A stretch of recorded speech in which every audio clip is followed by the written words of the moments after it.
On Thursday's podcast, I mentioned that the Mets are going to pitch in this order: Chris Bassett, Jacob deGrom, Max Scherzer for this weekend series. And I understand after two games, it's the classic second guess, but I don't understand why that they messed up with the rotation by putting deGrom last night with Scherzer today when they just should have left it the way it is.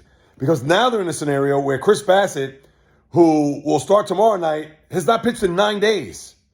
And we all know with starting pitchers, creatures of habit, the routines that they get into, what is that going to be like on top of all the pressure that's going to be mounted on top of him? This is by far not only the biggest start as a Met, but probably the biggest start in his career.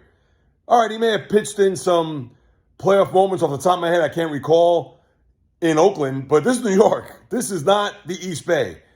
So for the Mets to put deGrom, and I get they probably did that because they wanted him to pitch in the final game of the year, but hoping that they would win a division, but now that's not the case.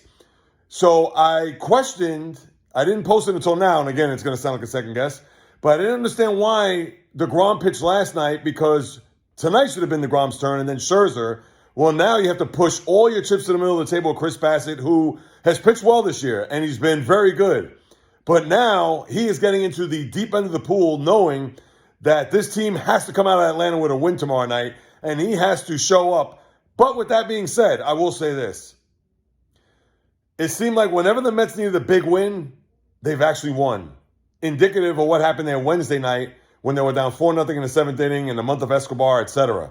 So let's just hope that that continues tomorrow where Bassett pitches the game of his life, Diaz comes in, locks it down, and the Mets can still win the series.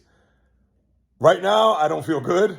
As a Met fan, it's one of those things where the cynicism and just me being jaded is starting to take over, but they do have one more game tomorrow. And Charlie Morton, who's pitched well against the Mets this year, or in his last outing when the Mets were in Atlanta.